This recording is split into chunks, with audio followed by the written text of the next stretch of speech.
Cek cek cek cek cek cek cek. Halo sobat mime, kita kasih lagi dah Jun. Dan seperti biasa, yang mau ngasih gua kopi bisa banget lah baca di deskripsi. Yuk langsung aja kita gaskan. Mereview sedikit dari part sebelumnya. Saat ini para peserta mereka akan mengikuti ujian tahap kedua, dan ketika mereka melakukannya ternyata tidaklah semudah itu, hingga membuat Jun dia pun penasaran dan juga bertanya kepada Xiaoli dan juga Master Hu bagaimana apa yang ada di dalam sana. Dan karena memang mereka mengatakan kalau ada sesuatu yang sangat mengerikan dan juga menantang, membuat Jun sungguh sangat tertarik dan masuk ke dalam sana. Dan ketika Jun masuk, dia mendapatkan semua keberuntungan dan tidak mendapatkan kesulitan apa yang seperti dibicarakan oleh yang lainnya, yang tentunya hal itu sungguh sangat aneh dan juga ya gitulah. Sedangkan di sudut lainnya saat ini untuk Xiaohong, ketika dia baru saja keluar ternyata dia ada di dalam sana selama 200 hari, dan ketika dia mendapatkan kabar kalau Jun ada di dalam sana, membuat Xiaohong dia berpikir kalau Jun pasti akan mendapatkan rasa memalukan di dalam sana, pikir dari Xiaohong. Tapi nyatanya tidak. Jun udah bertahan selama 200 hari di tempat ini, dan Jun dia masih aja menikmati hari-hari damainya. Bahkan saat ini Jun semakin hari semakin menikmati ini semua. Namun di sini Jun dia juga ternotis ketika dia melihat langit tiba-tiba aja mulai gelap, yang membuatnya pun berpikir apakah ini adalah sebuah titik balik dari sebuah ketenangan ini, pikir dari Jun. Dan di sini Jun dia juga berpikir apakah jangan-jangan ini adalah waktunya ujian yang sesungguhnya, pikir dari dirinya. Dan di sini Jun dia pun mencoba untuk dapat menutup pagar kayu yang telah dia buat sebelumnya. Namun ketika Jun ingin menutupnya, dia melihat seekor kelinci yang ternyata saat ini sudah bermutasi, yang bersikap dan juga terlihat sangat kuat, bahkan lebih kuat dari para monster-monster kecil lainnya. Di sini Jun dia juga mengatakan jika saja kelinci ini memang dari awal bermutasi seperti ini, tentunya sangat amat sulit dan pohon-pohon juga pasti akan hancur sepenuhnya, pikir dari Jun. Namun di sini Jun dia juga ternotis ketika dia melihat ada sosok monster, lebih tepatnya harimau tua, harimau yang datang mendekati tempatnya, yang membuat Jun dia pun berpikir apakah ini adalah ujian yang sesungguhnya, pikir dari Jun.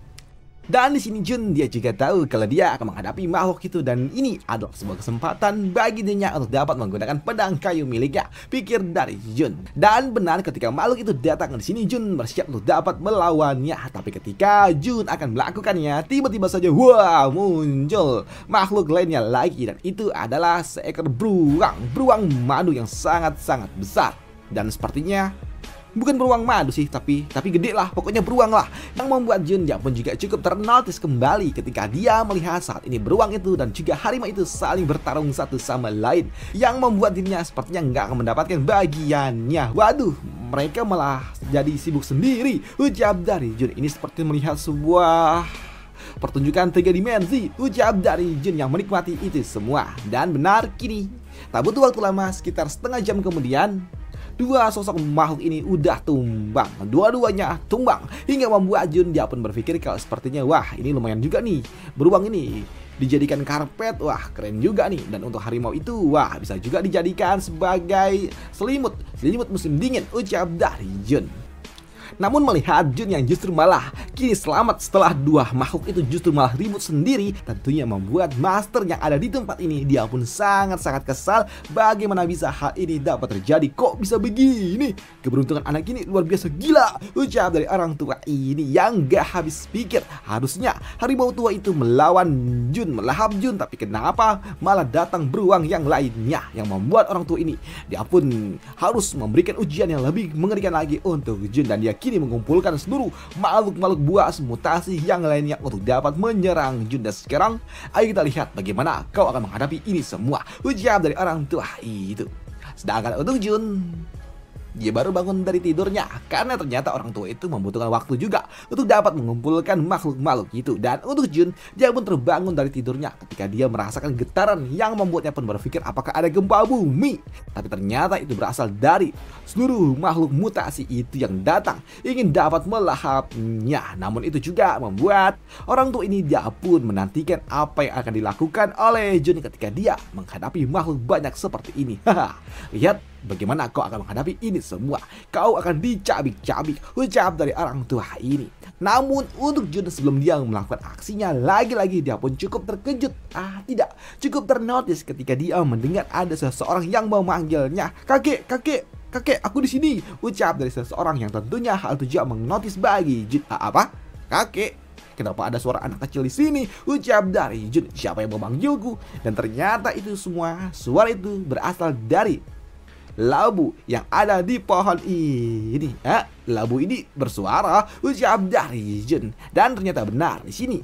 Labu-labu itu mengatakan kepada Jun untuk tidak perlu khawatir karena mereka akan melindungi Jun, yang membuat Jun, labu melindungiku. Ini bagaimana caranya? Labu ini aku sebelumnya hanya menanamnya, tapi kenapa tiba-tiba jadi seperti ini? Ucap dari Jun. Dan ternyata benar, ketika Jun akan diserang oleh para makhluk-makhluk mutan di sini, labu-labu itu pun tidak akan membiarkannya. Mereka pun melesat ke arah makhluk itu. Kau jangan pernah kau mendekati kakekku, ucap dari labu-labu itu yang kini tiba-tiba aja berubah menjadi sosok bocah manusia ini. Walaupun yang gak bisa dibilang bocah juga, cukup besar, dan ternyata mereka juga cukup kuat. Dalam satu pijakan saja, makhluk itu pun langsung terbenam, yang tentunya hal itu juga mengejutkan bagi orang tua ini. Ya ampun, bagaimana bisa labu itu berubah menjadi sosok manusia seperti ini, ucap dari orang tua ini.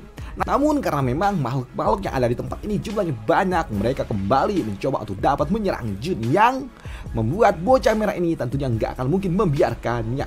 Kalian hanyalah sekelompok binatang buas, berani-beraninya kalian mengincar kakekku, ucap dari orang ini ataupun bocah aneh ini, yang memang dia sangat kuat karena memang dalam satu gerakan aja makhluk-makhluk itu mereka semua tumbang, yang membuat orang tua ini lagi-lagi kaget dong. Ini bagaimana bisa terjadi? Kenapa ada makhluk seperti ini? Ucap dari orang tua ini yang merasa kalau dirinya nggak menciptakan makhluk-makhluk aneh, bocah-bocah kuat seperti itu.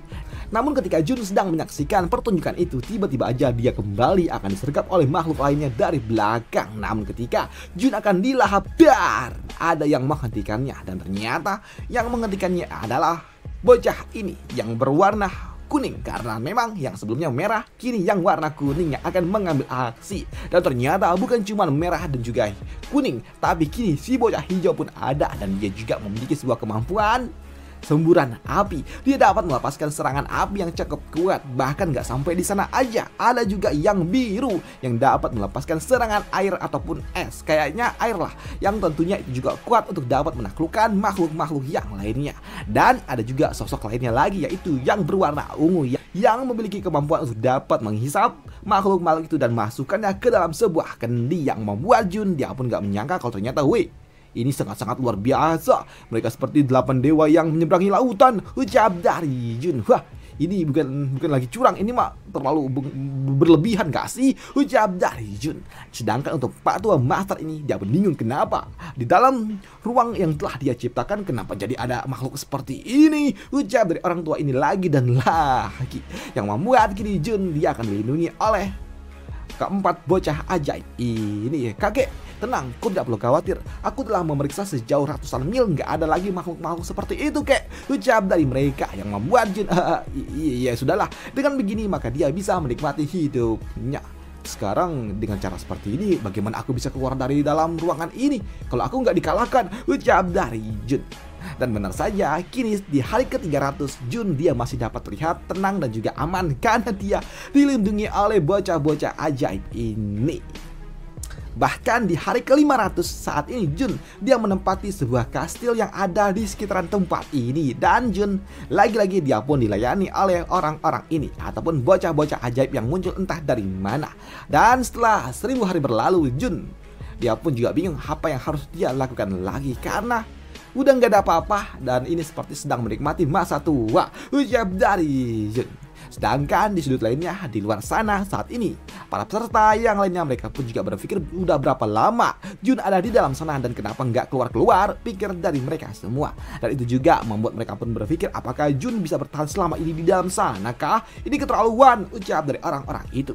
Sedangkan untuk Xiaoli, dia juga bingung dan juga khawatir dengan kondisi dari Jun. Master, apa yang sedang dia lakukan di sana? Apakah dia sedang berkultivasi?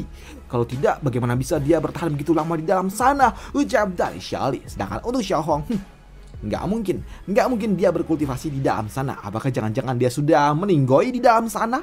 Ucap dari Xiaohong. Atau jangan-jangan ada sebuah bug hingga membuat Jun nggak bisa dikeluarkan Hah, ada apa ya? Pikir dari Xiao Hong. Tapi ulu Xiaoli tidak pernah kesal ketika masternya menyangkut di dalam sana. Dan itu membuat Xiaoli dia meminta kepada master yang ada di dalam tempat ini, sang pencipta tempat ini, untuk segera mengeluarkan Jun. Hei master pulau, ada yang salah dengan tempat ujianmu kah? Cepat keluarkan masterku, ucap dari Xiaoli. Dan untuk master ataupun orang tua yang memang pemilik tempat ini, dia pun mengatakan, diam kau bocah tengi. Di dalam tempat yang aku ciptakan ini nggak ada sebuah masalah. Tunggu saja kalian anak-anak yang tidak berguna, ucap dari orang tua itu, yang membuat Xiao Hong dia pun cukup terkejut ketika dia mendengar. Dalam arti lain, bukankah itu artinya Jun dia masih bertahan di dalam sana? Lantas bagaimana bisa dia bertahan selama ini? Padahal di dalam sana kultivasi itu tertahankan, ucap dari Xiao Hong. Dan hal senada juga dipikirkan oleh orang tua ini. Bagaimana bisa ini semua terjadi? Meskipun aku tidak pernah membuat sebuah kesalahan di dalam pengecekan levelku, tapi bagaimana bisa dia bertahan selama ini? Ini adalah sesuatu yang benar-benar luar biasa, ucap dari orang tua ini. Apakah kau benar-benar ingin menjadi peserta ujian yang akan berakhir di tempat ini? Ucap dari orang tua ini. Dan apa maksudnya gue juga nggak tahu, karena translate-nya itu doang.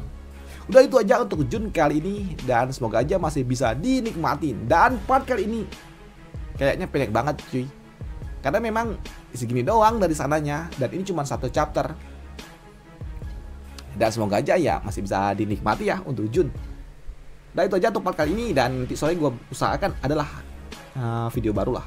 Tapi nggak janji juga ya, semoga aja sempat terkejar. Nah itu aja untuk part kali ini, sampai jumpa di part lanjutannya. Bye, thank you.